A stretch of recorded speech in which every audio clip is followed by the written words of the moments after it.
بسم اللہ الرحمن الرحیم۔ السلام علیکم ورحمۃ اللہ وبرکاتہ۔ خلافت ایسی ہوتی تھی، عمر بن عبدالعزیز رحمۃ اللہ علیہ کے پاس زکوٰۃ کا مال آتا ہے، فرمانے لگے غریبوں میں تقسیم کر دو۔ بتایا گیا اسلامی سلطنت میں کوئی بھی فقیر نہیں رہا۔ اللہ اکبر۔ فرمایا اسلامی لشکر تیار کرو۔ بتایا گیا اسلامی لشکر ساری دنیا میں گھوم رہے ہیں۔ فرمایا نوجوانوں کی شادیاں کر دو۔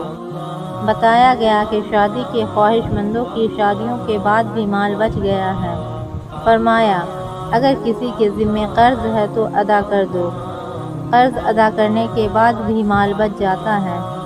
فرمایا دیکھو یہودی اور عیسائیوں میں سے کسی پر قرض ہے تو وہ ادا کر دو۔ یہ کام بھی کر دیا گیا، پھر بھی مال بچ جاتا ہے۔ فرمایا اہل علم کو مال دیا جائے، ان کو دیا گیا، مال پھر بھی بچ جاتا ہے۔